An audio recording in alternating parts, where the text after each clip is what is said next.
so painful, but such a privilege to be able to be at the exit point for someone that you love so dearly. And now I have a daughter, and I've seen the entry point to someone I love so dearly. They're so different, yet they are so. There is a definite link. Hi, welcome to Unapologetically You with myself, Tulse, and Kelly. So today we're going to be speaking to Richard Husseiny. Rich is a co-founder, a coach, a mentor, a speaker, a husband, and a father who is dedicated to helping individuals to become who they are meant to be. Rich has worked all over the world with Olympic champions and F1 drivers, and he has tremendous experience as a high-performance coach. And so today, Rich will talk about one of the biggest shifts he'd experienced in his life and what that meant regarding his approach with his career and how Conscious Life Collective was born, working with his partner, Anna. So stay tuned for some deep insights from Rich, who allows us into his psyche whilst he opens up about his experience with grief and loss. This is one that you cannot miss.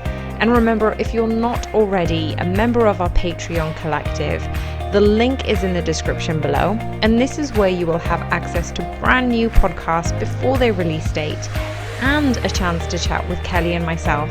You can also find some green room chats where we sometimes go off on a deep and meaningful tangent chats. So without further delay, this is Richard Husseiny giving us access to his experiences on Unapologetically You. I hope you enjoy it as much as we did. I just want to say thank you so much for taking time out to be a guest on Unapologetically You. Well, I want to thank Lee as well, because he's the one who suggested that we speak to you. So thank you so much, Rich. Thank you so much. It's a pleasure. It really is a pleasure. I love what you're doing. Oh, thank you.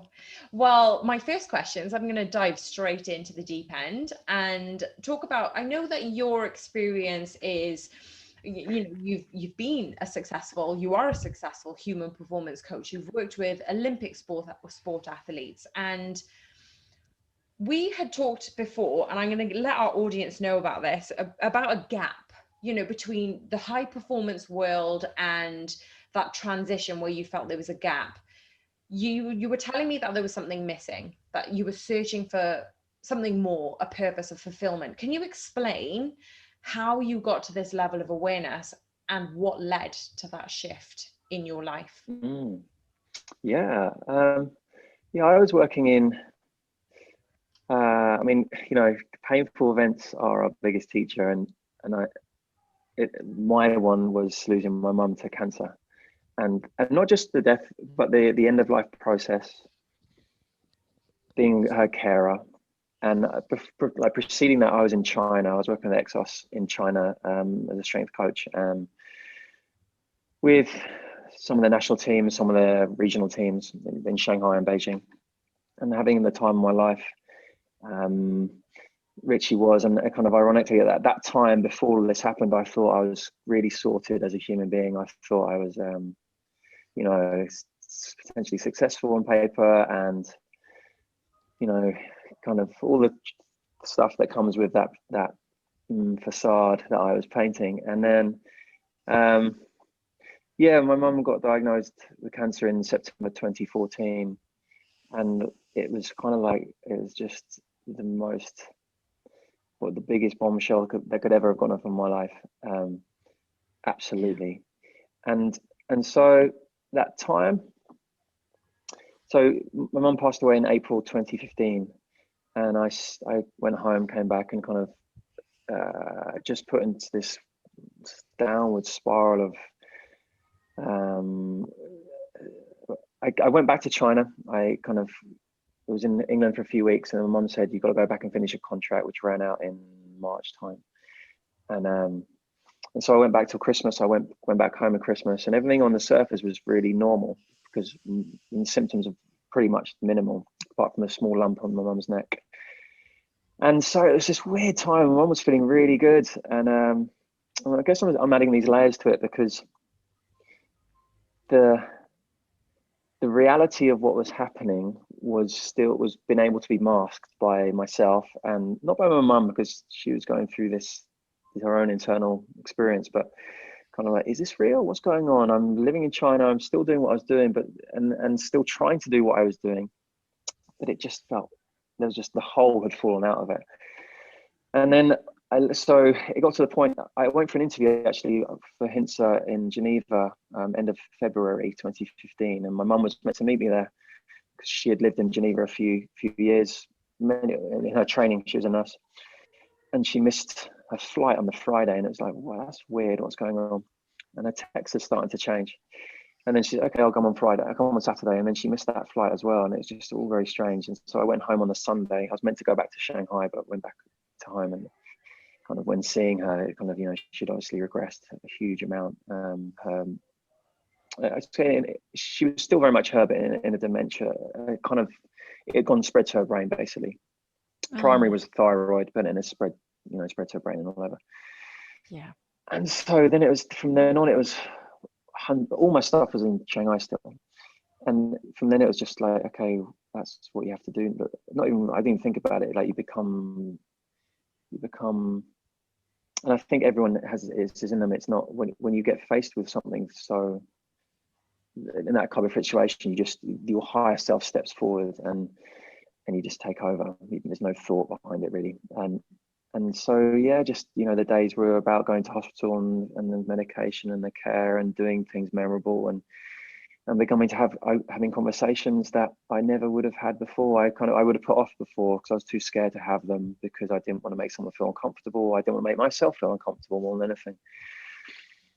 And then, so that started. And then, this, if anyone's gone through it, I don't know, but the way I saw end of life care is like you get this level ground, you're caring for someone, you're trying to, okay, everything's all right, and then there's a dip, and then you freak out, and then, okay, no, everything's all right, and then there's a dip, and it kind of happened like that. And the last week of her life was just straight, thankfully so fast. Yeah. Not in pain. And so I say all this because that's what changed my whole life, my whole attitude to my career, my whole attitude to my life, and began to like the realization that I'm gonna die. And to see someone die, I saw my dad die, and I saw my mum die much more consciously. I was 16 when my dad died, and so as a 36-year-old, and her primary carer, like, it was just like, whoa, like that's so painful, but such a privilege to be able to be at the exit point for someone that you love so dearly. And now I have a daughter, and I've seen the entry point to someone I love so dearly. They're so different, yet they are so. There is a definite link, and in my experience, and so to experience this, it became very. Obviously the funeral and the grief and the immediate grief was just shell shocked. And then I had to go back to work at some point. Luckily, I was financially in a place where I could take time off. But then this opportunity came up with HAAWK again, and I did a weekend with this test driver in Austria, and I was just like, I was underwater. People were talking to me, and I don't really know, and I don't really care what you're saying to me, which is surprising to me because I was so passionate about what I did. I was so passionate. And then it was just this, I'm not interested at all. And I just thought it's just too soon. And then a few months went by, and I got a 3-month job back with the IS with boxing. But the same thing happened. People were talking to me, and they're so passionate about what they wanted to do, the vision and performance impact and all that. And I just wasn't interested in the slightest. And that then was like, right, oh dear, I have a problem here. There's kind of what was me and my identity, and then kind of through the coming years, I realized how much of identity it was and how much it was shielding me from all my true self, really, of me expressing my true self. Kind of just again that so from that point was just this journey onwards, nearly 6 years into that journey of stripping myself. Voluntarily stripping myself, but also involuntarily stripping myself Yeah. of down to kind of like what is going on here? Who am I? What do I want? What do I truly want? And what is important to me? Yeah. And yeah, does that answer your question? Is that I can Oh, keep going? Richard, No, this is that good. isn't it beautiful? I Made don't. my heart sing. Yeah, same. And like Yeah. you've brought so many emotions towards all of the story that you've kind of stripped away, because I feel like it was so important to go into this because of your vulnerability, your openness, your honesty. There's everybody goes through this at some point in, you know, different experiences, but to actually be open to it and that aware, like conscious to something, it does make a big difference on people's lives. And then they either take, I don't know, the self-harm, self-abuse, substance abuse route because they can't deal with it, or they're not getting the support that they require, or you go internally and all of a sudden it's made you question every single thing. And I love the fact that you've talked about the identity as well, because there's a lot of people, even athletes, they have their identity into their sport and they've known that since they were so young. You know, what else is there? Because it is life. You've only got one of it. Like, what are you going to do with it? And this has triggered, as a consequence, everything that is leading up to what you're doing now.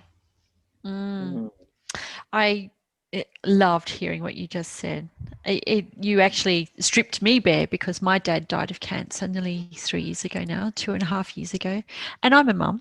So I've seen both sides of that as well. And it does make you, it's a very spiritual side of life that you, once you open yourself up to it, you expand, your whole being expands, and and you start to think about things differently, or the meaning behind the meaning, you know. You understand people more, I think, and because you do understand your own mortality as well, don't you? Yeah. For Very sure. sorry to hear And about your mum. the same. And I also, I'm at the point where now I love reading about indigenous cultures. It's about spirituality as well. I think we mentioned, Hinduism and Buddhism, and not assigned to one of them, but I just love. One of the biggest things that stood out to me when I began to dive into this was that I'd never given death any thought whatsoever. Yet there are traditions that spend their whole life preparing for that moment. Yep. And it's just like, wow, that's fascinating. That's really interesting. And people devote their life to the practice of letting go, and and death practices, so they are ready for clarity at that moment. And they're not holding on, they're not attached to anything, and they're, I guess, coming off the wheel of life. I think that's what it's called, or the circle, the wheel. Buddhism, I think it is. But and I think it's interesting. We touched on the pandemic, and I think I bring this up because what is interesting to me to see is that, as serious as it is, and people are dying, and there are lots of different narratives around it. But the interesting point that the society is fighting as hard as possible to push this thing away because it's deadly or perceived as deadly, whatever.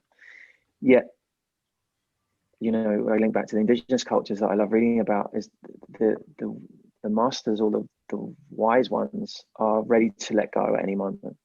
Yes. Not because they want Aren't to, they? No. but the readiness to live life fully, and to be responsible, and to not do reckless, and to do everything that's our purpose. I think we'll touch on purpose later. But at the recognition, the understanding that we don't know when time is up. And West is, it gets told this idea of, well, we live to X 70, 80, 90, whatever, and we live an old age and we retire and do this, but who knows when we will die. And we should be ready for that and prepare for that. Not in a fearful way, but, and I think the last thing I say on this, like, the more I think about my own death and my mortality, the more I become courageous in life. That's definitely something I found. I don't know if you found that, Kelly, or I don't know. I'll chase things more. Yes, I don't know if I'm courageous, but I'm less afraid. And it seems like it's kind of the same, but it's not. But courageous is what I'm chasing. Yeah, I'll get there. I think maybe courageous. I don't. I think what I mean by courageous is not. I have less to fear now. I wouldn't say I still have less fears, to of course, fear. but Exactly. yeah. Yes. Yeah, you understand that there is less to fear. I was going to say, it's almost like you don't care about what other people think, and you get through a transition of life. For me, it was when I hit 30. I'm like, oh, it all makes sense now, kind of thing. Like, I'm secure in my body, but obviously I was still evolving through that. But in terms of, as I'm getting older, it's wisdom, isn't it? It's life lessons. But when you come to facing death, it's looking at what actually matters. It's like, are you going to, think about somebody who's been speaking about you, or gossiping, or it's irrelevant things, and it's like, all of this isn't relevant. What's more important? And then for me, it's, is it serving my life purpose? What am I here to do? What am I here to learn? How can I evolve and leave with some sort of impact, a positive impact? Yeah. So you want to leave a legacy, Tols? I kind of do, yeah. What do you want to say kind of, should I? I do. I don't necessarily want to have a legacy that's left. I just want to be remembered as a certain type of person, I guess. So, just someone who loved and did things for love and for the right reasons. But no, I don't necessarily need that to be a legacy that will look good on paper. But yeah, you can say legacy. Oh, sorry, Richard. No, Richard. I was going to say, it's interesting. Someone I love to hear speak is Stephen Jenkinson. He's a Canadian. He worked here. He led Canada's home palliative care system for about 5 years, and he's called the Grief Walker, or his nickname, the Grief Walker.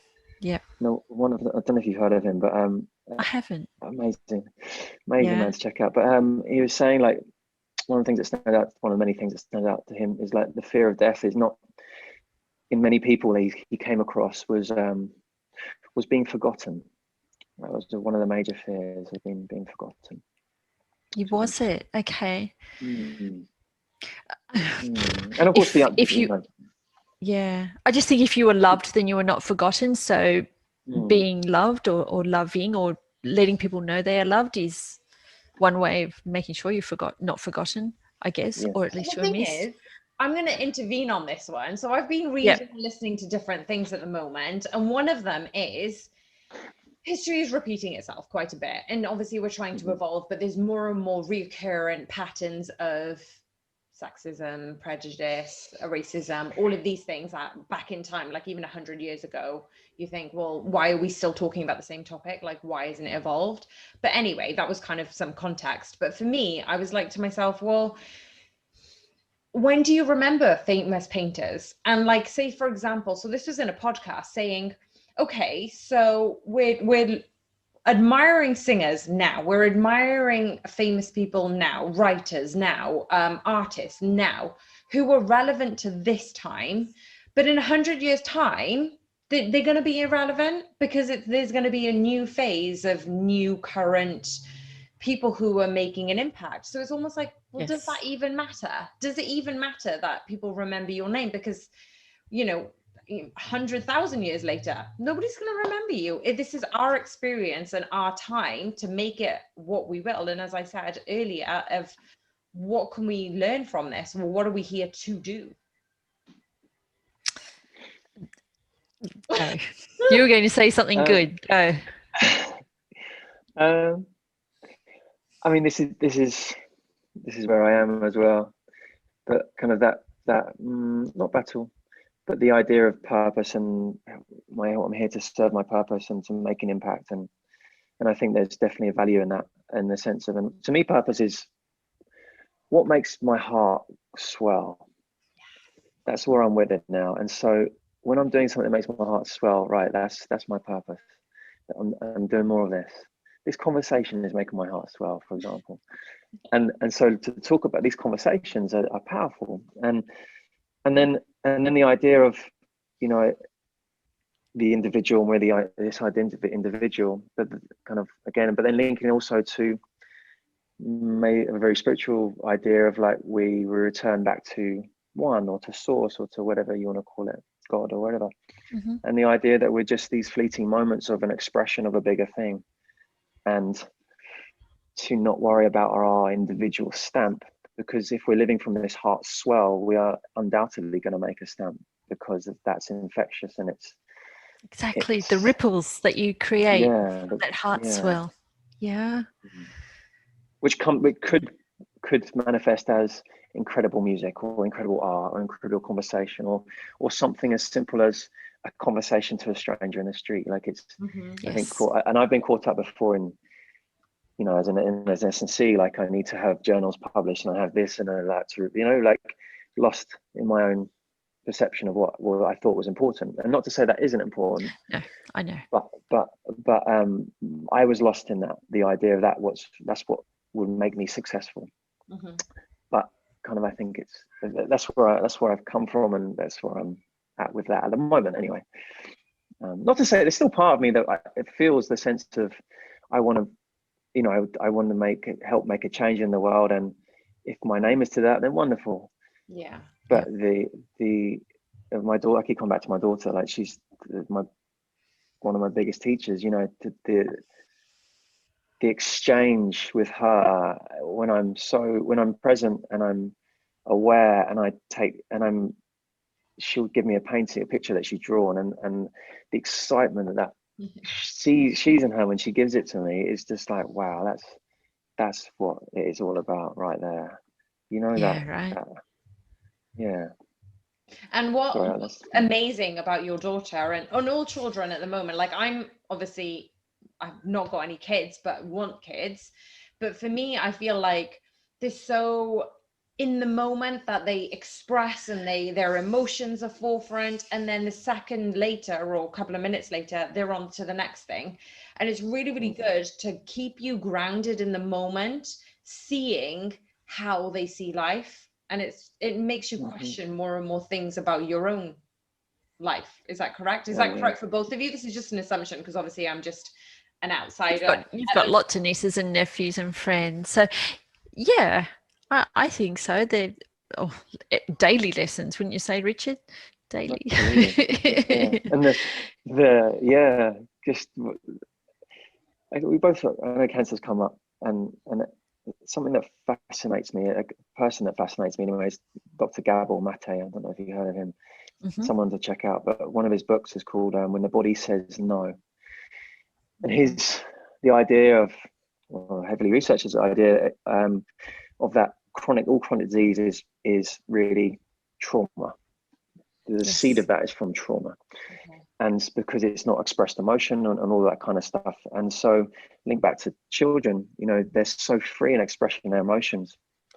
It comes, you know, whether it's joy or sadness or anger or fear or whatever, it's there, 100% owned it, and then it's gone.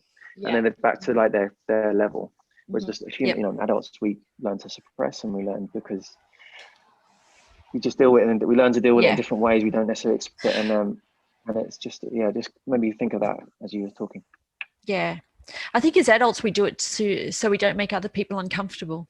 It's not because we're uncomfortable with our own feelings. It's because other people are uncomfortable with our own, and with our feelings. Society views what we should and should not do in the office. So say, very judgmental. Angry, their anger is going to be suppressed, and it'll be taken out in another way, rather than actually dealing with that anger in a healthy way and then moving on from it.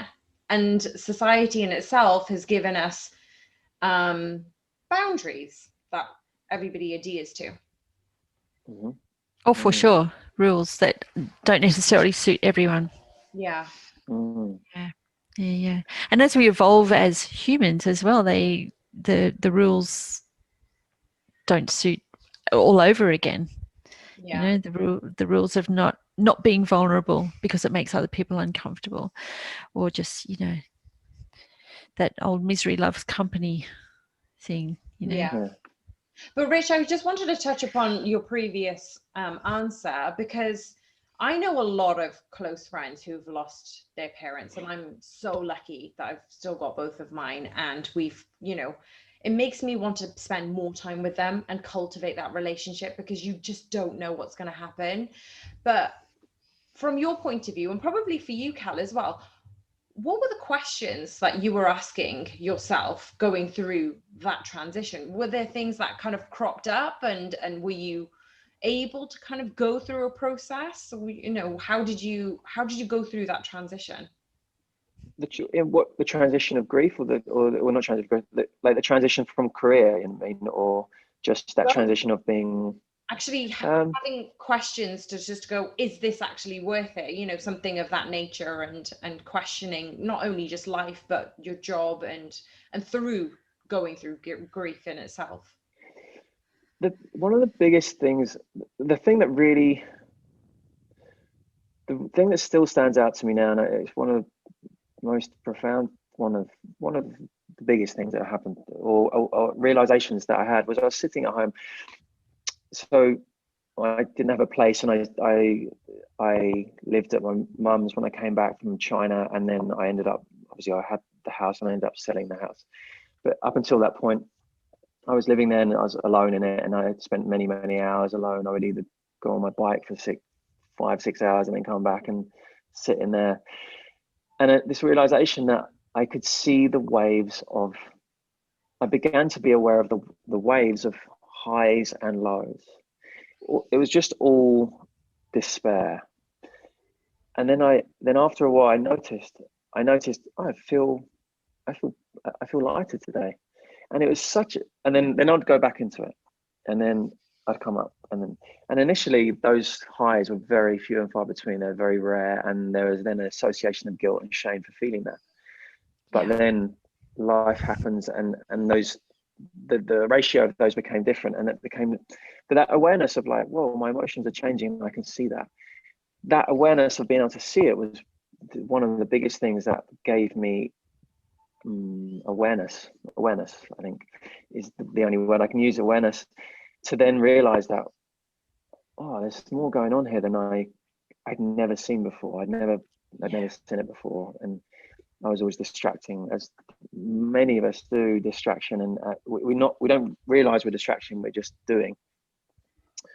And we don't, generally speaking, of course, we don't want to spend the time bored or still or alone or whatever.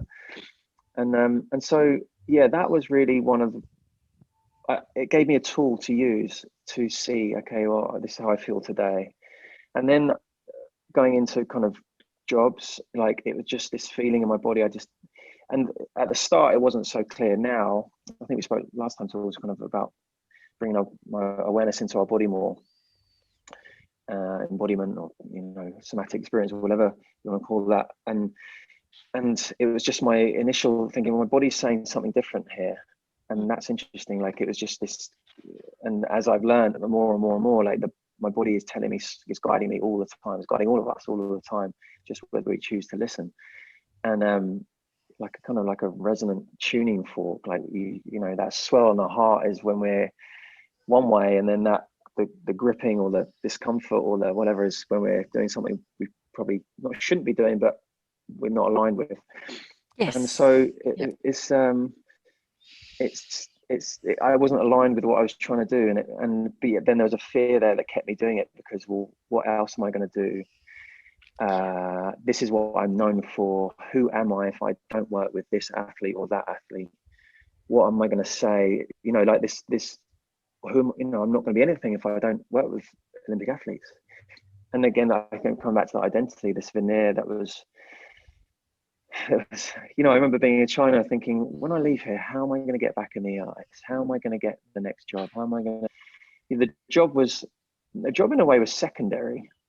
It wasn't, but it was not that the idea of the new job was secondary. It was, who will I be working with? This was for me. Yeah. The kind of, and I guess highlighting my insecurities and my vulnerabilities then.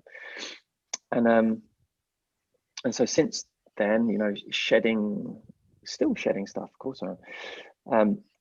But the process of just, I think, coming back to your question, towards like the process of awareness of emotion and how things feel. I think to simplify it, because I think it is that simple. It can overcomplicate things in our mind, and tuning into what's going on, the interior or interoception. Interoception is the fancy name, but they're just what's happening inside of us to guide us. You know, like we're told, the spiritual texts say we have everything we need within us, and the more down this path I go, the more I see that is true. Even though it's hard sometimes. I absolutely agree. Yeah, I found when I was going through a lot of anxiety and stress that formed IBS, and so I didn't know that at the time. And then I didn't even know what a panic attack felt like, and since I was going through it, I had no idea. But it was me not dealing with the situation and my feelings, and my body was then rebelling. And then for me, it was also, I remember going through another traumatic experience, but I had a really, really bad lower back. And it was say L3, L4 to the right side. So I was like, I know it's muscular. And then for me, it didn't happen then, because I'm like, this is physical, this hurts. And I was also going through something emotionally. And then later on, I was just like, this is just my body saying this is too much. Like, this your emotions manifesting. And I couldn't let it go in my emotions, but my body was like going, well, you've now concentrated all of this anger and frustration and hurt and pain, and now I'm gonna show you where it is. And I'm like, my mind was blown when I actually had that level of awareness, because I was like, maybe I am doing this, maybe I am doing this to myself. And then I start to be curious about, okay, what can I do to alleviate that, to find solutions and to get back onto the right path. Yeah, that's interesting, isn't it? I didn't know that about you, Tos. Yeah, I know. There's a lot about me that I don't reveal. Keep your cards close. But it makes sense to me, because I've had that experience with an athlete that part of a team that I was part of, mid 2014. Anyway, he was having constant hamstring niggles, and we'd get him back to the point through it where he would pass every physical test, get back, or even in warm up, twang his hamstring again. We go through the whole process again and again and again. Very high profile athlete. So, we had to rehab him. It was worth rehabbing him. Anyway, one of the AFL coach, AFL is the Australian Football League. They do, the game. Okay, so there's a lot of kilometres each game. And they have a lot of hamstring injuries. And he said to us, this doctor over in Germany works body mind, and maybe your athlete has a bit more mind in his body than you're dealing with. And we weren't. I didn't know. We don't learn that at uni. We just deal with the body, right? So anyway, we went over to Germany, and I spent like 36 hours getting to Germany with this athlete. So this is 36 hours of conversation. He told me how he had just broken up with his girlfriend. She had lost her father and gone into a downward spiral and got addicted to cocaine. And he was dealing with that. His own father had died, so he was the man of his household.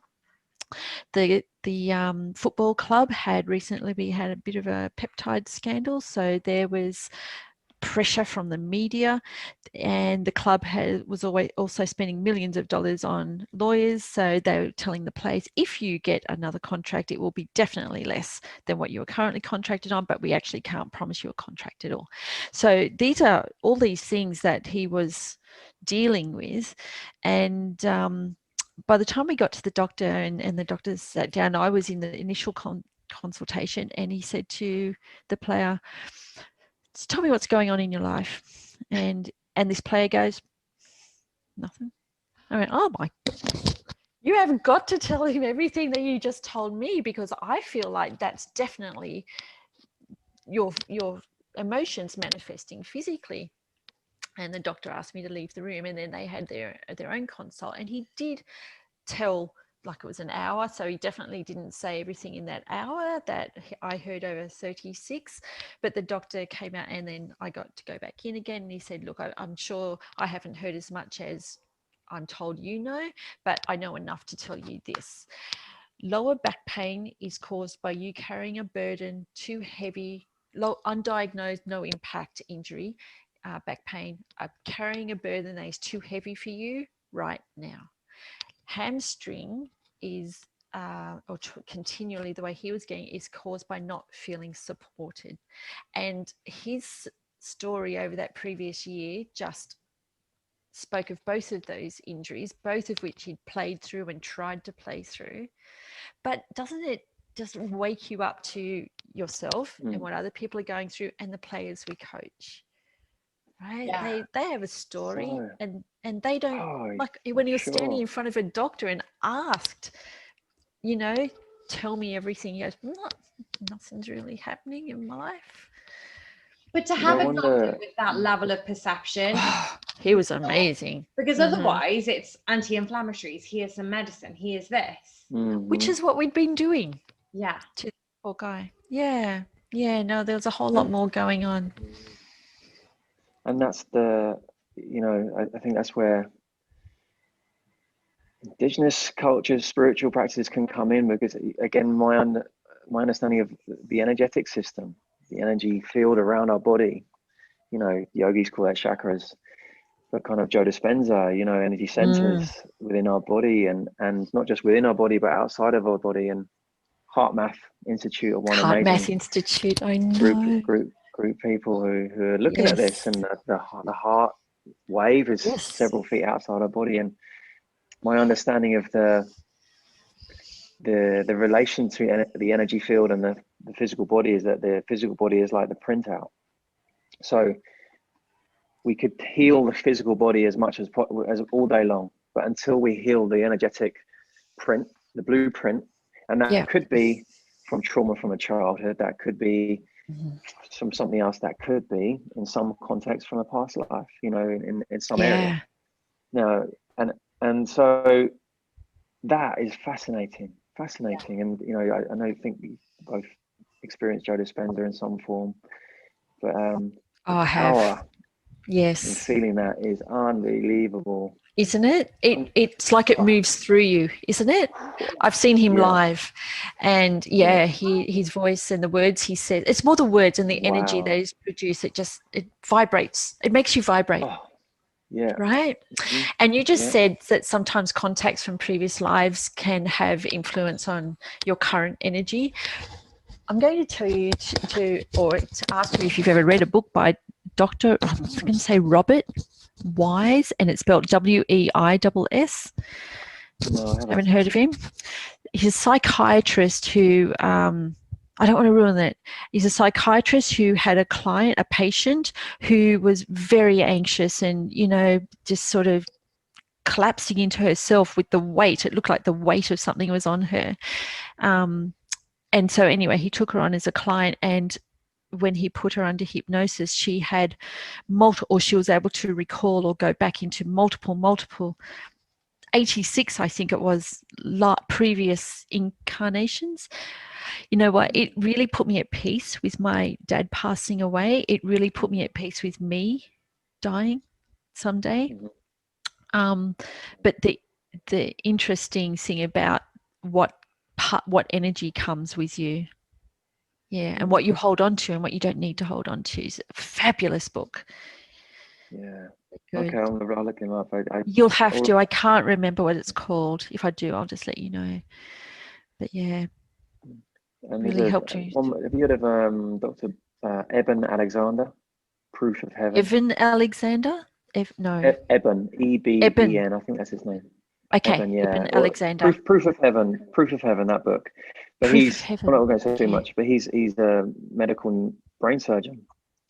And he was very, you know, just his process from his training, his career, the event that led him to the door of death, and what he experienced during that time, and now what he's doing is an amazing story. So I won't say too much, but it's a wonderful. No. I mean, writing all these down. So for our Oh, you are? Yeah. Okay, good. Proof of Heaven. I've been told to actually read that some time ago. Was it you told me, Tulse? No, I've not heard of Eben Alexander. No, I hadn't. I don't remember the name, but Proof of Heaven, the book. Great. Okay. All right. A great book. All right. Good. Yeah, okay, so I'm going to throw it out there based on what we've talked about of, holding on to trauma, holding on to past experiences, whatever that may be, not dealing with things at the moment. Yeah, there's going to be teams who are now starting to get psychologists to help them through certain things, but it just goes back to, more and more people, more and more publicity is going around building relationships. How do coaches enhance this aspect of coaching life? It's not just about sets and reps, it's just about establishing relationships. And obviously there are more and more coaches jumping on that bandwagon to say, right, this is how we deal with it. And there's obviously good coaches out there who have written something with their experiences. But it's not only about cultivating and building that relationship. It could take months to build that relationship just so somebody can open up to that level of trauma. But I think what my question is how do we do it individually? So this is probably a question for both of you, really. How do we do this individually to build the relationships? And for me, I'll give you an example. I wasn't vulnerable. I would approach my coaching session methodically. I would be very technical heavy and skilled base. And then when I got to a stage where it was probably more environment, like my environment made me feel more like me. And then all of a sudden I was like, well, the thing is, how do I expect my athletes to be vulnerable if I'm not vulnerable? So let's give over something that's personal to me and something that's close to me, and I trust them with that information, and they'll do what they will with it. But also it's that little door that then opens to say, I'm trusting you with something. Is that, I don't know, is that something that you've done personally, or something that's worked with you that you thought, actually, what can I do in this situation? Obviously all relationships are going to be different, but not as a conscious decision did I decide to be vulnerable. I think it's just that's me as a person. Or yeah, I don't think I ever hid anything. Or if someone asked me about the kids, I'd tell them. If they asked about, just but yeah, it wasn't private then. Yeah, well, it may be, and that's okay. There's lots of people who are out there private, but also remember that I do a lot of rehab, so I get my people one-on-one for periods of time. Much easier to build a relationship in that situation than it is as a team. Yeah, so in a team environment, I would say I'm like an educational clown. I don't know. People come for the entertainment as well as the workout. So I'm not serious and methodical about it. I don't think any of my rehabs or athletes would say I'm serious and methodical. Maybe they should. Yeah. Maybe I should change. But no, I'm entertainment. What about you, Richard? Do you choose to be vulnerable, or is it something that you now it's not a choice. When I say it's a choice, it's always a choice, but I think it's just very easy to say my truth. Yes. When I was in sport, it was very different.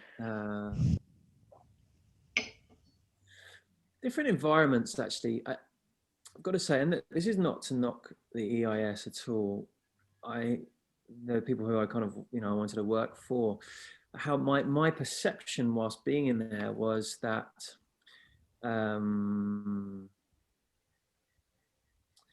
it's hard to be human. That's how I felt. Well, I didn't know that at the time. I just didn't fit. I didn't fit in at all. I felt I didn't fit in at all. And so to have honest conversations, to be vulnerable was to me showing a weakness, and a weakness is not something that you need to show in a place like that, which is very, that was my perception. No one ever said that to me. No one ever made me feel like that. It was all my stuff. But it was just interesting when I look back at that, there, and I think Torres, I said it when we first spoke, this drive in me to be the next Ben Rosenblatt or whoever, like these people who I looked up to, the coaches who I looked up to, who were doing wonderful work. I wasn't enough, that was represented. That's how it's manifesting in my life, and for various reasons in my past and everything. And And so, but when I was working with athletes, you know, I was lucky that I didn't work in too many team sports. And for some reason, I always, even when I did work in team sports, I could strike up some connections with people. And I think first and foremost, it's not necessarily, it is the words you say, but it's picking up on the energy. Now I see that as the energy of your core energy. That's what people are feeling. And that's when people feel safe to open up, or they don't. And so kind of, I think cultivating your own energy, you know, through practices like Dr. Joe Dispenza does, or just simply just being aware of how you feel and centering yourself. I think that centeredness resonates with other people, and that provides a safe space for them to begin to share.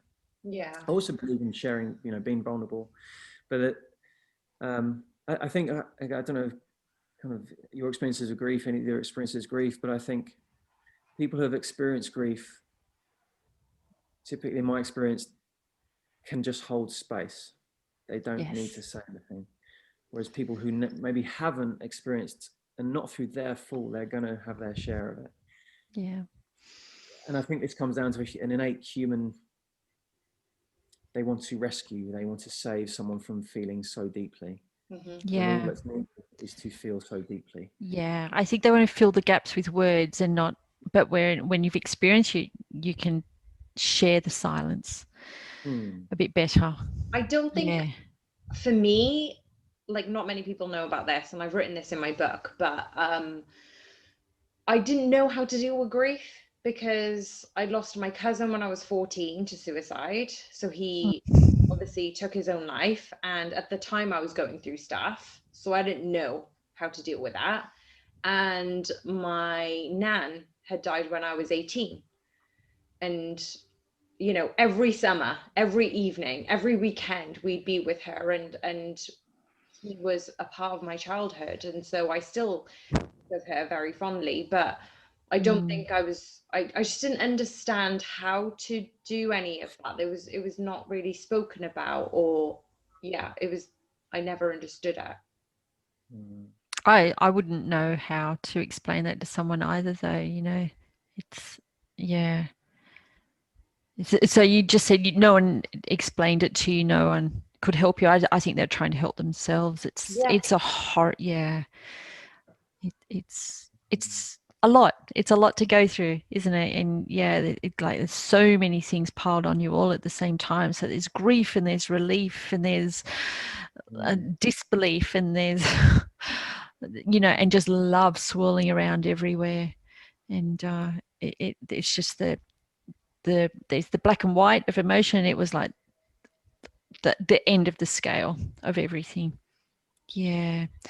So poor 14-year-old Tulse. I know. Oh, bless her.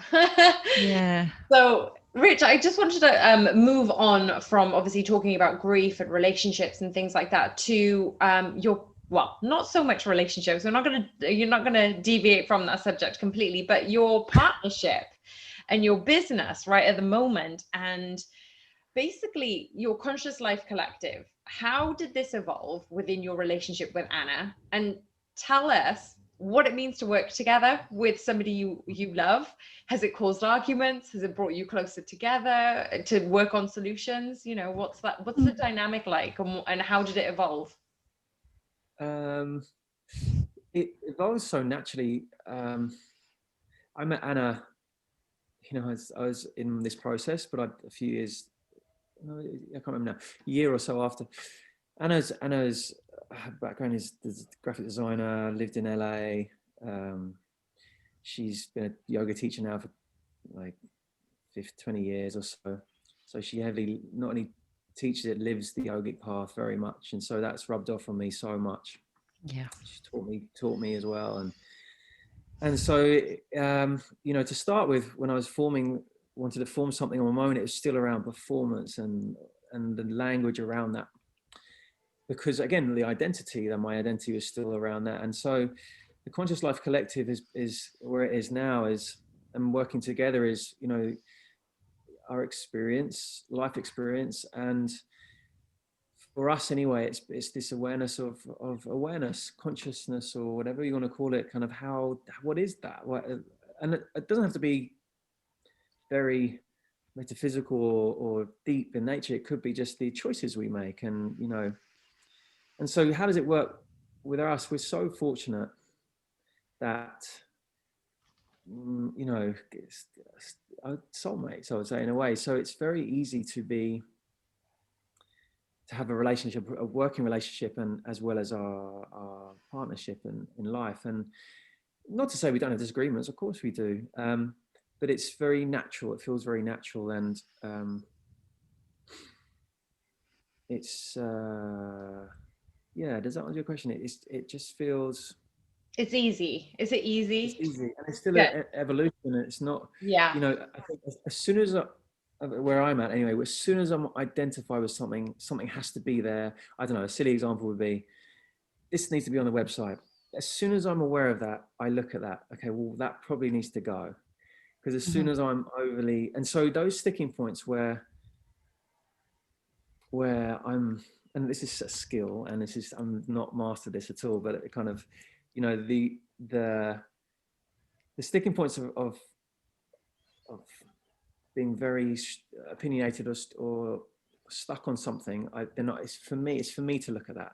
It's not necessary for me to convince someone else or to convince Anna. Maybe it is, but that's where I start anyway. What's going on there? Why am I stuck? What is that stopping coming through? And so the way we work, and it's very, it's quite organic. So where we are with it now, I teach breathwork now, and I teach workshops, and to the point, more transformational type experiences. I teach people how to breathe properly, which sounds really silly, but just very basic stuff, not, very, very basic stuff. Because breathwork, again, my experience of breathwork and experiences of non-ordinary states have been profound. And by breathing, you can have such a transformational experience, same as a psychedelic, the same as many other. Those experiences used wisely are so powerful in the right setting and the right time, and not the chasing of it, but the use of it to open up and expand. And, and so, and the more that's spoken about in more mainstream, and I think the research in that is exciting. But so kind of, what can we offer? What are we trying to do? What have we learned in our life that can help people? I've been caught up before in I need to get this qualification or that certificate, or I need to study with these people or that people. And I think that's, again, it's really valid and really important, because we have to learn from other teachers. But I also believe, and there is also a time when we have to trust what we know and embody what we know, and live it, I suppose. And so the Conscious Life Collective, it kind of, that really accumulates a lot of those ideas, by example. And I also think, kind of what Anna offers is we offer, I think they complement each other so much, but they are linked. We just see them through different lenses. And so it helps people, it resonates with different people in different ways. I think if for me, yoga was, I would do yoga because I was tight, I know.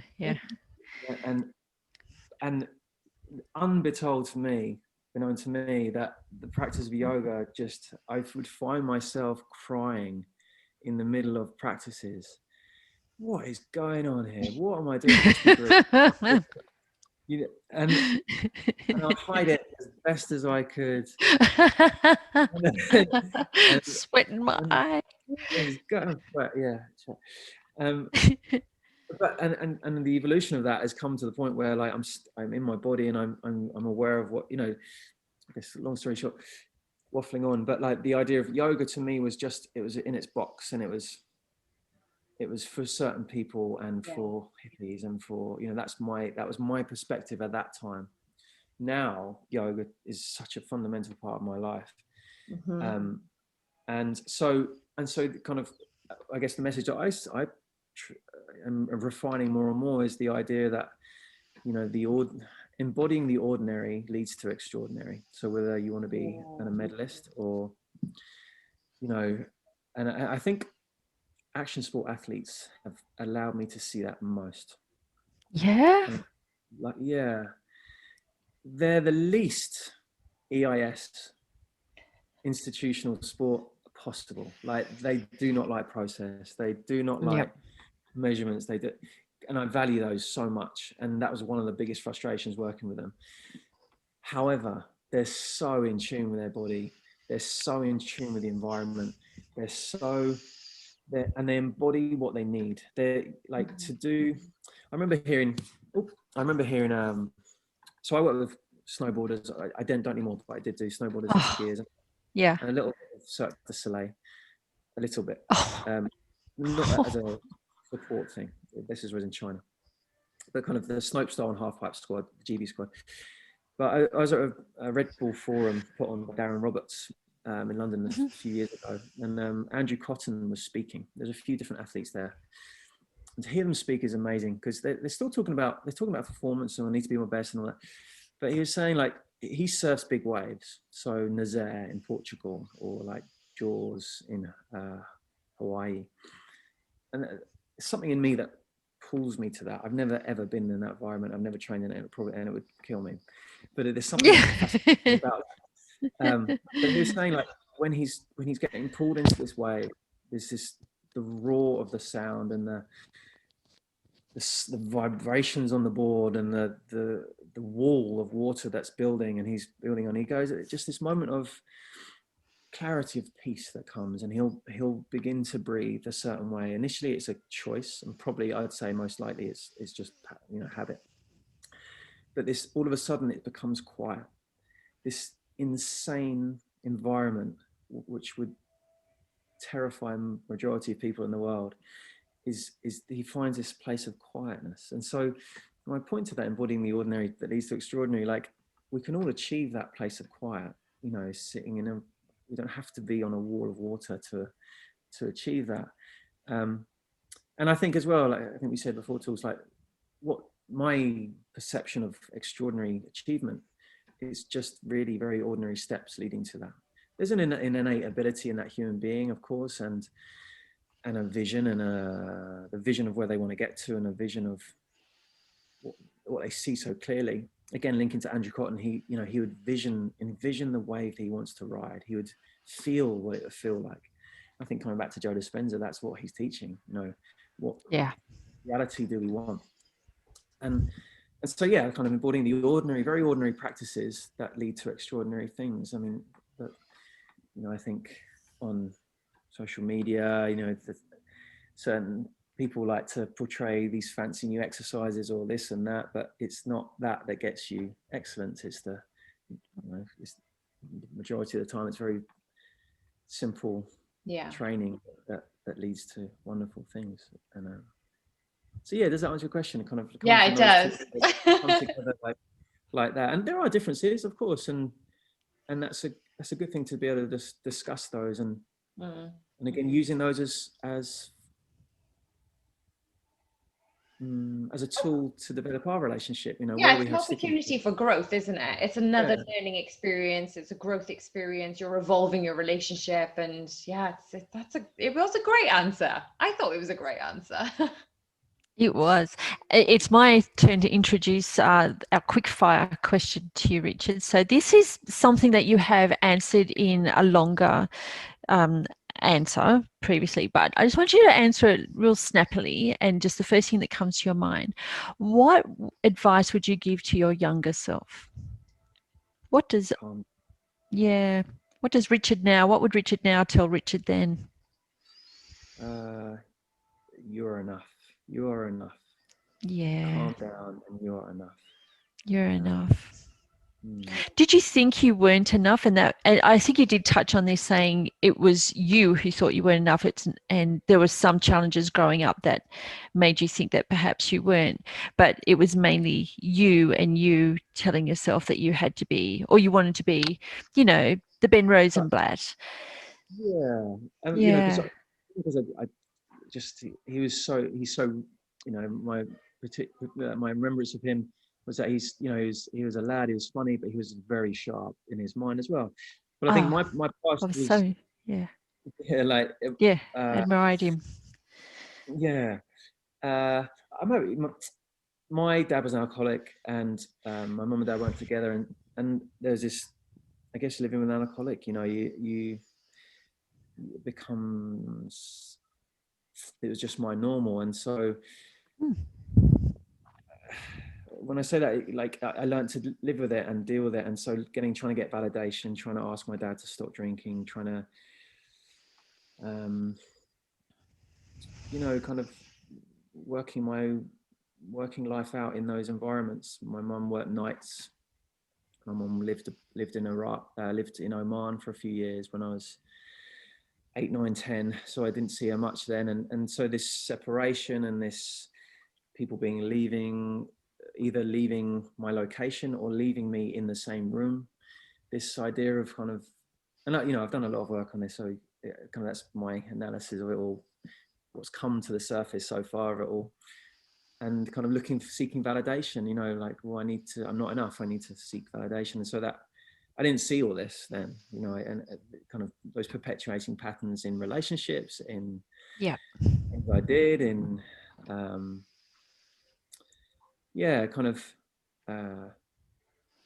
so, I come back to, you're enough. You're enough. You're enough.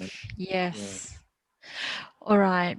I love the Richard that we're speaking to today. But if in another lifetime, or if you had an opportunity in another decade, what would you see yourself doing and why? In a decade? In a different decade, not in 10 years' time, but in a decade in year 3000. When things are definitely different and they've caught up to Richard. I would love to see, what I love to be doing, I love to be working with people on an energetic level. Like, energy interests me so much, and to doesn't it? That would be not just me to be a master, but to be an environment where that's just normal. Like, we're experiencing life in that context would be amazing. That type of thing. Absolutely. In so many of the books I've read, the Celestine Prophecy, people who were, you haven't read that one? What'd you say? It's on my list. Oh, it's on your list? Well, I won't say anything to give it away, but the people who are evolved could see the life in a plant. They could see the life in an animal, and see each other's souls. And it just sounded like somewhere I really want to live. And so like you, that's what I would choose to be involved in another lifetime, or in this lifetime, but with more knowledge about it earlier on. Yes. Yeah. Without having to go through the grief that, was the catalyst for it. Yeah. That'd be like purposeful change rather than a traumatic change. Yeah, exactly. Yeah. Okay, Rich, what are your non-negotiables in your day or your life at the moment? Ooh, I would say yoga. Yeah, meditation. Yeah. We get up at like 5:30 in the morning to do our practice before our daughter wakes up. Otherwise, it just won't go. We have to. That's priority. Being in the sea.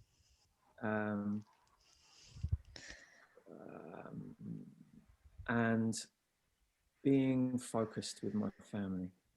They're my kind of they're my non-negotiables, like that, in the sense of making time to just be there. Yeah. It's beautiful. Amazing. And so important. So important. Well, it will be for her. I mean, the thing is, she's never going to remember what stuff she's got. She'll always remember the time she spent with her parents and her dad. So I have read that your memories are what your heart connected to at the time. So if you did something and you weren't really emotionally connected to it, then people will bring it up and you go, that's not my memory of it at all. Like, I don't even remember doing it. But if you had an emotional connection to it, and it's usually, something quite these days, because our lives are quite safe, the emotional connection could be a sadness or an anger or grief, but ideally it would be happy, right? So that's the happiness you're providing for your daughter, you know. So those moments of heart surge for both you and her are the things she'll remember. I How agree. nice. Yeah, and they're the things I remember. Yeah, me too. But other kids have been through terrible trauma, and that's what they remember. Yeah. Okay, they have very little heart surges to remember. Yeah. Yeah. Okay, so ultimate question, final question, Rich. Who would you recommend to be a guest on our podcast? I think I've got two. I would say Darren Roberts or Ross Hill. Francis Hill. Ross Hill. Ross Hill. Ross Hill. He's the acro coach for GB Snow Sports. Okay. GB Park and Pipe. He's such a lovely guy. He worked in China as well. We didn't know each other then, but he's a really wonderful guy, and I think you'd have a very interesting conversation with him. Ooh, okay. And Darren Roberts as well. Like I don't know Darren very well, but I think, you know, being unapologetically you, he is that very much. And I think maybe the conversations are S&C, but I think my perception is that there's a deepness to all of us, but there's a layer there that I would find interesting to learn about. Me too. You want to peel the skin off the onion? Yeah. Well, Okay. I've known about him for a very long time, and I actually met him last year during a conference. So I'm like, we've known of each other, which I was surprised about. I'm like, you know me? But when we finally get to meet properly, which was great. So that'll be another excuse to get into contact with him and go into his psyche. I can put you in touch with either of them. That would be amazing. All right. Well, there you go. Another two. Yes, thank you, Richard. Such an extraordinary and obviously vulnerable, raw experiences, and thank you for your honesty during this time. So thank you.